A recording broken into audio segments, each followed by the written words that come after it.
राधे राधे आप सभी को। आज हम कथा सुनाने जा रहे हैं गोपाल चरवाहे की। ये कथा भक्त गोपाल चरवाहा की है, एक ऐसे साधारण व्यक्ति की जिसने न तो कोई शिक्षा प्राप्त की थी, न ही धर्म का कोई ज्ञान था, लेकिन सच्ची श्रद्धा, सेवा और निष्ठा ने उसे अंततः भगवान श्री कृष्ण के साक्षात दर्शन तक पहुंचा दिया। गोपाल एक साधारण चरवाहा था। उसका जीवन जंगल में गाय चराने में बीतता था। वह न तो पढ़ा लिखा था, न ही धर्म या साधना से उसका कोई संबंध था। गांव के लोग अपनी गाय उसके हवाले कर देते और बदले में उसे आवश्यक सामग्री और अन्न भेज देते। उसकी पत्नी समय पर भोजन पहुंचा देती और जीवन ऐसे ही चलता रहता। एक दिन जंगल में वह संतों की मंडली को जाते देखता है, जो श्री राम जय जय राम का कीर्तन करते हुए जा रहे थे। वह मंत्रमुग्ध हो गया, उसने कभी ऐसा उल्लास नहीं देखा था। उन संतों की भक्ति ने उसे भीतर तक छू लिया और वह भी धीरे धीरे राम नाम जपने लगा। बिना गुरु के, बिना किसी उद्देश्य के वह राम नाम का जाप करने लगा। गांव के लोग उसका उपहास करने लगे। कहते, तू नरक में भी जगह नहीं पाएगा, जिंदगी में कुछ पुण्य नहीं किया, नाम जप कर क्या मिलेगा। लेकिन गोपाल ने कहा, मैं तो लाभ के लिए नहीं, आनंद के लिए जप रहा हूं। अगर यह गलत है तो कोई मुझे सही राह दिखाए। उसी समय एक परमहंस संत वहां से गुजरे। गोपाल दौड़कर उनके चरणों में गिर पड़ा और पूछा, क्या सच में नाम जप से वैकुंठ मिल सकता है। संत ने कहा, हाँ, लेकिन तुम्हें सद्गुरु की आवश्यकता है। यदि तुम सच्चे हृदय से प्रार्थना करोगे तो भगवान स्वयं तुम्हें सद्गुरु भेज देंगे। इसके बाद गोपाल की साधना आरंभ हुई। वह गाय चराता, लेकिन भीतर एक आस लिए कि कब कोई सद्गुरु आए। वह हर संत को देखकर दौड़ता, हर दिशा में नजरें दौड़ाता। कई दिन बीते, लेकिन उसका विश्वास नहीं डिगा। एक दिन एक तेजस्वी संत आए। गोपाल देखते ही उनके चरणों में गिर गया। वह जान गया, यही मेरे गुरु हैं। उसने आग्रह किया, गुरुदेव, मुझे दीक्षा दीजिए। गुरु ने कहा, मैं तीर्थयात्रा पर हूं, तुम स्नान करके एकांत में आओ, तब उपदेश दूंगा। गोपाल ने कहा, मुझसे कई नियमों का पालन नहीं होगा, पर एक बात कही जिसे मैं जीवन भर निभा सकूं।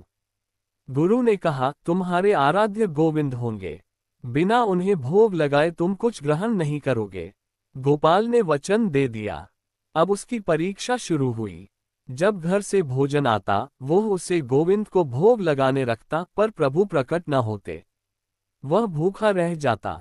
दिन पर दिन बीतते गए।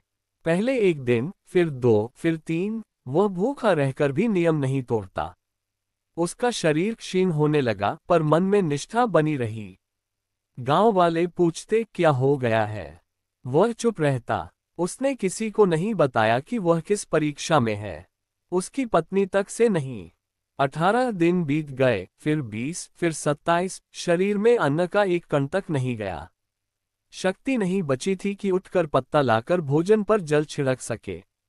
पर निष्ठा अडिग थी। 27वें दिन, जब अंतिम क्षण जैसे आ गए थे, उसने कहा, प्रभु, अब चाहे आकर पाओ लो या लिवा लो, पर मैं गुरु की आज्ञा नहीं तोड़ूंगा। तभी चमत्कार हुआ। उसकी दृष्टि खुली और उसने देखा, पीतांबरधारी, मोर मुकुटधारी, मुरलीधारी श्री कृष्ण उसके समक्ष खड़े हैं। वही रूप जो उसके गुरुदेव ने बताया था, वही सौंदर्य, वही मधुर मुस्कान। गोपाल की आंखों से अश्रुधारा बह निकली। वह निःशब्द नतमस्तक हो गया। प्रभु ने कहा, जो मेरी भक्ति में निष्ठा रखता है, मैं स्वयं उसके पास आता हूँ। तुम्हारी निष्ठा ने मुझे बाध्य कर दिया। गोपाल को परम दर्शन प्राप्त हुआ। उसके जीवन की दिशा ही बदल गई। न वह भूखा रहा, न तृष्णा में डूबा। उसकी आत्मा को वह शांति मिली, जो करोड़ों जन्मों में नहीं मिली थी। उसके शरीर ने धीरे धीरे इस लोक को त्याग दिया, लेकिन उसकी कथा आज भी हर साधक को ये सिखाती है कि सच्ची निष्ठा, गुरु के वचनों में अडिग विश्वास और नाम स्मरण से ही प्रभु मिलते हैं। सच्चा प्रेम, बिना स्वार्थ, ही भगवान को आकर्षित करता है। कथा का सार, गोपाल की सेवा भाव, गौ सेवा ने उसे भक्ति के मार्ग पर खींचा। उपहास, भूख, पीड़ा सब सहकर भी गोपाल अपने नियम से डिगा नहीं। गुरु व नाम के साथ जब निष्ठा जुड़ जाए तो भगवान को प्रकट होने में देर नहीं लगती। गुरु वचन में अडिग श्रद्धा ने ही गोपाल को भगवान तक पहुंचाया। अगर आपको हमारी यह वीडियो अच्छी लगी हो तो लाइक, शेयर और सब्सक्राइब जरूर करें। धन्यवाद। और कमेंट्स में राधे राधे लिखना न भूलें।